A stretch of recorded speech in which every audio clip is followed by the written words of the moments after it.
Welcome to Survivor Scale. I'm H2 Mass, and today I'm ranking every main character in Danny and Michael Philippou's 2023 Tearful Toxicity Talk to Me, where a group of friends gets a supernatural hand that allows disembodied spirits to possess them, only to discover that once they get in, they won't want to get out. We start the film with Cole frantically searching through a party for his brother Duckett, revealing his disdain for doors as he breaks into a bedroom. Seeing Duckett creepily mumbling about their dead father, Cole walks his brother away from the crowd, but as he does so, the partygoers take pictures of the tattered teen, so Cole yells at them, giving Duckett an opportunity to stab his brother in the chest. As everyone else runs away, Duckett walks outside and gives himself a much closer look at his murder weapon. A bit later, we meet Mia mourning the recent loss of her mother, but her young friend Riley won't let her deal with death in a healthy way and tells her to pick him up from the park. As Riley waits for Mia, his peer pressures him into smoking, but Riley demonstrates his restraint and decides not to. Say no to drugs, kids. On the way home, Mia sees a nearly dead kangaroo lying in the road, and though she thinks about running it over to end its suffering, she instead reveals her limited ruthlessness when she just drives away without even touching it, despite Riley begging her to kill it. Later that night, Mia meets up with her best friend and Riley's sister, Jade, after which the three of them go to a small party where some teenagers have turned the unfathomable terrors of possession and spiritual manipulation into a bit of entertainment. Displaying a dangerously low level of caution, Mia offers to get possessed first without truly understanding what she's even volunteering for. I'll do it. As they strap her down, they tell her that the possession can't last more than 90 seconds, or the spirits will have her forever. Undeterred by their cryptic warnings, Mia continues with the ritual, which calls for her to hold a tattooed hand and then say the title of the movie. Talk to me. A ghost with the suds then pops up, and completely folding under the peer pressure, Mia gives it permission to inhabit her body. I let you in. Mia's eyes then transform into 8 balls, after which she turns directly to Riley and begins chanting like a personal trainer. Run, run, run, run. As her time possessed approaches 90 seconds, some people try to pull the hand away from Mia, but she holds on tied up in spandex in a snowstorm, and they only manage to separate her from the hand after the time limit. Clearing any concerns people may have for her after such a tumultuous minute and a half though, Mia returns to normal and gives the experience a positive review. Amazing. 5 stars. Unlike Mia, however, Riley finds himself a bit traumatized by the whole spiritual possession thing and goes into his sister's room to avoid sleeping alone, but instead of showing him some sisterly support, Jade just tells him to leave. Good night. Damn, you really just gonna push your scared little brother away like that? Some sister. Still not wanting to sleep alone, Riley goes into the living room and finds Mia posted up on the couch, but unlike Jade, she lets him sleep with her. Not like that. And when he asks her to describe the possession, she tells him what every drug dealer says to a potential customer. Felt amazing. Felt like I was glowing. The next day, Jade hosts a small party and brings the mysterious hand to her house, where Jade's boyfriend Daniel partakes in the finger festivities first. After letting the spirit inhabit his body, Daniel begins choking, and Jade shows caution by trying to stop the process, but everyone else just sits back and watches. Luckily though, Daniel stops choking, but unfortunately for him, the spirit throws his body to the floor and starts intensely making out with the family dog, right as Daniel regains control of his body. He better hope no one was recording that. A montage then ensues as several other partygoers take turns using the hand over and over again. After seeing how much fun everyone else has been having, Riley tries to have a go as well, but when his sister shows some protectiveness and tells him he can't do it, Mia showcases the opposite and says that he can. You don't have to be a bitch about all things, Riley. Damn, Mia is a terrible influence. Upset that she's trying to control him, Riley then insults Jade and the two of them take turns embarrassing each other with harsh words, causing Jade to storm off in anger. Fatality.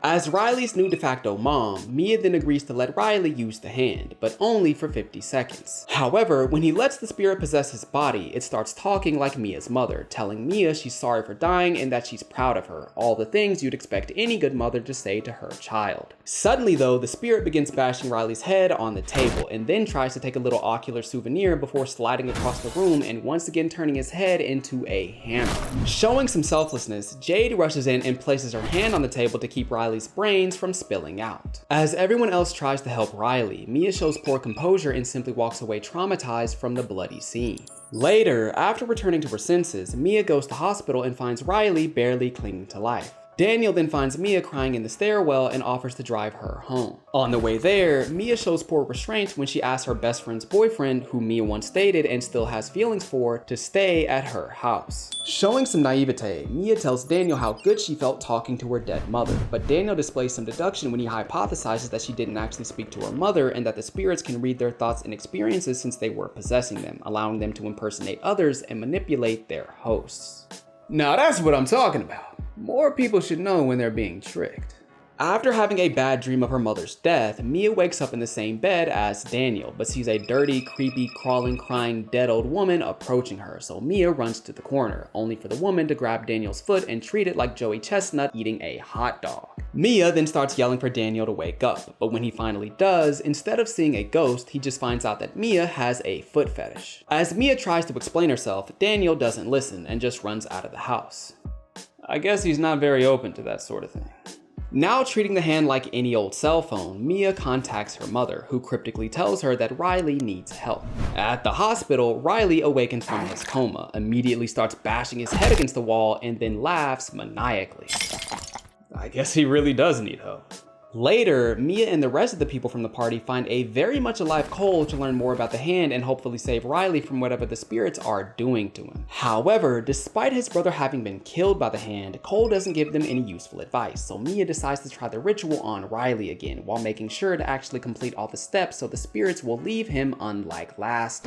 When she tries to perform the ritual, however, it doesn't seem to work since Riley can't talk to let the spirits in of his own desire. Still determined to save Riley though, Mia does the ritual herself and tries to talk to him as a disembodied soul, but instead of learning anything useful, she just sees a group of spirits terrorizing Riley in the astral plane. At night, Mia's father Max reveals something that he had hidden from his daughter for over a year, reading a letter from Mia's mother that seems to reveal she intentionally committed suicide, as opposed to the accidental death she's been believing. Mia though can't fully accept the truth of her mother's death, especially with a ghastly apparition that looks like her mother telling her that her father faked the letter and that the spirits are imitating him, so she walks into her room and listens to her mother talk shit about her father. He needs to die.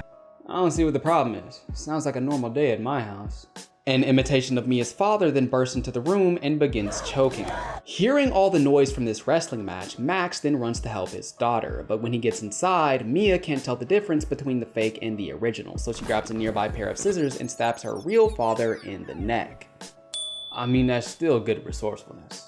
The ghost that's definitely not her mom then tells Mia that the only way to help Riley is to kill him and put him out of his misery, so Mia cooks up a diabolical plan to do just that. First, she goes to the hospital. Then she calls Jade and tells her to come to her house because she has a way to save Riley. And finally, with Riley now alone, she can kill him with no interruptions. Unfortunately for Mia though, when she gets to Riley's room, his mother appears from behind and unknowingly makes Mia's job much harder by reminding her how much she means to Riley and that she's not just a friend to him, but family. Her deviousness undeterred, Mia asks for a moment alone with Riley, after which she sees his body turn into lung cancer and raises the pair of scissors to kill him, but just before plunging the weapon into his body, remembers the kangaroo she couldn't kill earlier and decides not to stab him. When Jade reaches Mia's house, she finds Max barely alive, before revealing solid deduction as she tells her mother that Mia is dangerous and that she needs to stop her from hurting Riley. As soon as her mother gets back to the room though, she finds both Mia and Riley gone. When Jade gets back to the hospital, she displays her observational skills when she notices Mia rolling Riley on a wheelchair up a hill and starts quickly chasing after her. As Jade tries to catch up, Mia stops Riley next to a busy road and the spirit whispers for her to push him into the speeding traffic. We then watch a car crash and find Mia lying in the middle of the road. As she rises from the ground, we see her body pretty beat up, but none of the bystanders seem to notice her.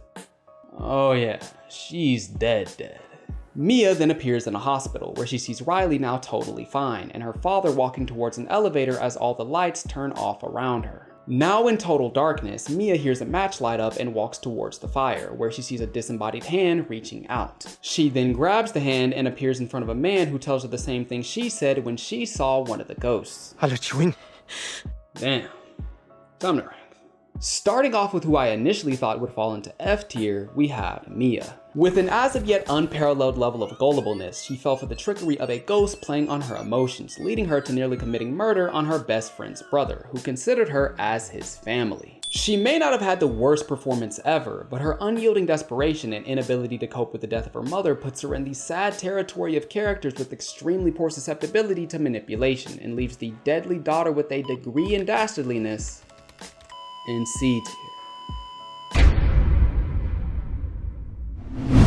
Moving on to Mia's best friend, we have Jade, who may not have the combat experience or survival success of Survivor Scale's top tiers, but she did display some fairly impressive traits for such a regular person. Though she at first showed a pretty uninspiring relationship with her brother, she eventually revealed a commendable level of dedication and protectiveness, perhaps even killing her unstable best friend to save his life. I can't give her a very high ranking due to serious questions about her chances in more dangerous situations, but her noteworthy resolve, protectiveness, and restraint, specifically in never using the hand, leave the superhero sister with a scornful sibling in B tier.